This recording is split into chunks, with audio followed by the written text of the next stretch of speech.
Olá pessoal, tudo bem? Boa tarde. Gravar mais um vídeo aqui para vocês em nosso canal Estância Camila, BRS Capiaçu, tá?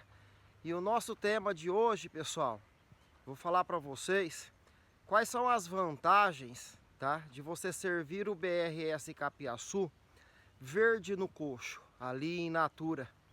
E quais são as desvantagens, tá? E também quais são as vantagens de você fazer a silagem do BRS Capiaçu? E quais são as desvantagens? Então esse é o tema do nosso vídeo de hoje. E antes de entrar nesse tema, eu quero agradecer a todos os inscritos, tá? Que se inscreveram, deixaram seus likes, que faz menos de 40 dias que eu abri esse canal, né? Eu criei esse canal e nós já estamos aí com mais de 1.300 inscritos, tá? Então, vem aqui o meu agradecimento, né, a todos vocês.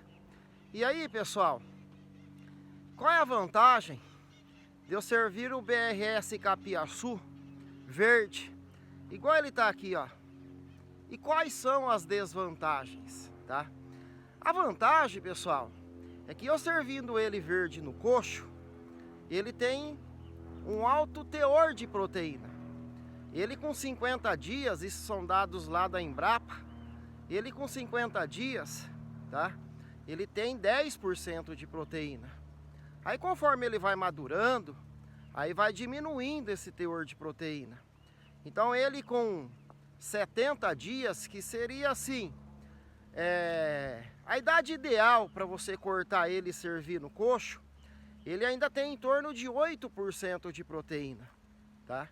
Então a maior vantagem que a gente tem de servir ele verde no coxo é o ganho da proteína, tá? Ele tem muita proteína.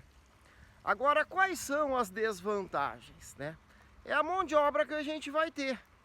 Então, por exemplo, para eu servir ele verde no coxo, eu tenho que cortar todo dia, eu tenho que triturar ou colocar numa forrageira, eu tenho que moer esse capim, para depois servir ele no coxo. Aí o que acontece? Ele dá mais mão de obra para você servir ele verde no coxo. Você ganha na proteína, mas você tem mais trabalho. Então, por exemplo, aqui eu tenho 1,2 hectare plantado, e eu tenho um projeto aqui para 40 bezerros. Então o que acontece, pessoal? Se eu for servir ele in natura, para eu cortar ele verde aqui no coxo, dá para cortar no facão? Dá, mas vai dar muito trabalho. Você tratar de 40 bezerros no coxo, cortando no facão, dá trabalho. Aí teria que adquirir um trator com uma forrageira. E mesmo com o trator, pessoal, com a forrageira, que nem eu quero montar um confinamento aqui com esses 40 bezerros, eu tenho que pegar o trator no período da manhã, aí eu tenho que fazer o corte e servir ele lá no coxo. No meio do dia, isso a gente tem que ir verificando o coxo, né? No meio do dia, de repente tem a necessidade de você repor essa ração, tá? Ele verde no coxo. E à tarde, mais uma vez. Então essas são as desvantagens de você servir ele verde no coxo, tá? E a maior vantagem é que você, assim, aproveita o máximo de proteína que ele vai te servir, tá? Então tem os prós e os contras, né? Agora, e fazer a silagem dele, tá? O que tem ali de vantagem, o que tem ali de desvantagem na silagem? A desvantagem da silagem, pessoal, é que você perde na proteína. A silagem dele tem em torno de 5% de proteína. E se eu for servir ele in natura no coxo, ele verde no coxo com 70 dias, ele vai ter próximo de 8%. Então eu fazendo a silagem, eu vou perder na proteína, certo? Aí eu vou ter que fazer uma reposição também, não é nada assim que vai dificultar a minha vida, comprar um complemento, um proteinado, uma ração, tá? Então essa é a desvantagem de você fazer a silagem. Você vai perder no teor de proteína. Mas quais são as vantagens da silagem? A vantagem da silagem, pessoal, é que você, uma vez feita, ela fica mais fácil para você ali, para tratar eles. Então você deixa eles ali, ó, você pode fazer a silagem, por exemplo, você pode fazer a silagem ensacada, igual está na moda hoje. Inclusive eu estou negociando uma máquina com uma empresa aí, tá? Para fazer essa silagem ensacada.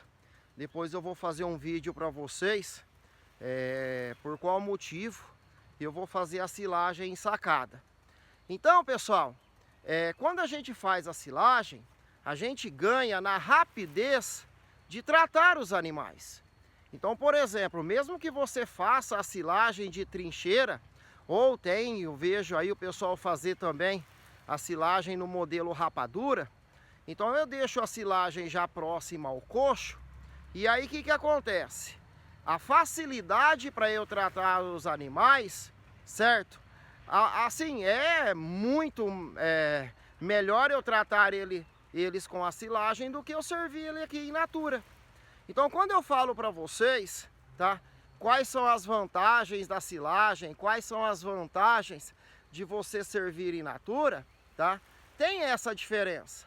In natura, ele verde no coxo, eu vou ganhar na proteína, só que ele vai me dar mais trabalho, certo? E quando eu vou trabalhar com a silagem, eu vou perder na proteína, mas eu vou ganhar na rapidez de servir esse alimento para os animais. Então, ele in natura tem as suas vantagens e também tem a sua desvantagem. E ele feito como silagem, a mesma coisa. Também vai ter a sua vantagem e a sua desvantagem, tá? Agora, qual seria o ideal? Se você tem tempo, tá? Essa é a minha opinião. Se você tiver um tempinho para isso, se você ficar ali na propriedade o dia todo, na minha opinião, eu serviria ele verde no coxo. Eu serviria ele in natura. Mesmo dando mais trabalho, você ganha na proteína. E isso facilita, certo? O desenvolvimento do animal. Porque você servindo ele verde no coxo, você não vai ter que, por exemplo, incrementar muito a ração ali na hora do coxo. Você vai ter que incorporar menos ele, certo? Então você vai ter uma mão de obra maior na hora de servir ele no coxo, só que você vai gastar menos na hora de, por exemplo, não vai precisar colocar tanta ração ali, porque a proteína dele já está no nível alto. Então, na minha opinião, o ideal seria você servir ele in natura. Então, olha aqui, pessoal. É só folha verde, do tronco até a ponta. Ele é irrigado, né? Então, ele só tem folha verde. Por isso, o alto índice de proteína. Agora, dá trabalho. Então, no meu caso, depois eu quero fazer um vídeo até com vocês. E eu vou ter que trabalhar com a silagem, tá? Porque eu não fico o dia todo aqui, tá? Então eu vou vir assim naquela rapidez para tratar. Então a silagem ensacada para mim vai ser o melhor caminho, tá? Eu vou perder um pouco na proteína. Ele vai ter aí ensacada a silagem em torno aí de 5% de proteína. Então eu vou ter que fazer um complemento no coxo. Ou simplesmente, pessoal, no ato ali de fazer já a silagem, a gente acaba colocando 3% do fubá de milho, que automaticamente ali você já está fornecendo energia, tá? Porque o BRS Capiaçu, ele é muito bom de proteína, pessoal, mas ele não tem a energia, por exemplo, que o milho tem. Então o milho, a silagem do milho, ela tem em torno aí de 7%, tá? E qual é a vantagem do milho? Que ele tem o grão, já tem a energia. Então, tanto é que quando você vai fazer a silagem de milho, meu vizinho aqui planta, ele nem coloca inoculante, ele não coloca nada no meio. Ele simplesmente corta o milho, já faz o silo de trincheira, que é o que ele usa aqui. E aí, pessoal, o que que acontece? Ele não tem inoculante, não tem nada. E já o BRS Capiaçu, ele não tem o grão, ele não tem o milho. Então há necessidade de você incrementá-lo alguma coisa na hora de servir ele no coxo, tá? Então, falar que a silagem do BRS Capiaçu é melhor que a silagem de milho, não é, pessoal, não adianta. Também não adianta a gente pensar que o BRS Capiaçu é o capim milagroso. Eu tenho uma vaca aqui, ela dá 10 litros de leite, eu vou começar a servir o BRS Capiaçu e amanhã ela vai dar 15 litros de leite. Não, mas ele é um ótimo volumoso. Então, por exemplo, aqui, pessoal, os pastos na nossa região, ó, estão secando. E quando eu olho aqui para a lavoura do BRS Capiaçu, eu tenho muito volume, tá? E isso deixa a gente feliz. E toda vez que a gente vai plantar alguma coisa, pessoal, o que que acontece? Tem um gasto, tem um custo. E quando você planta alguma coisa e você vê o resultado, então você fica feliz. Então eu sempre não deixo de agradecer pessoal da Embrapa que desenvolveram esse capim. Parabéns para eles, tá? E agradecer a vocês que estão nos seguindo em nosso canal, tá? E deixe o seu like, se inscreva em nosso canal, tá? E ative o sininho. E até o próximo vídeo, pessoal. Se Deus quiser. Fiquem com Deus. Um abraço a todos. Valeu, pessoal!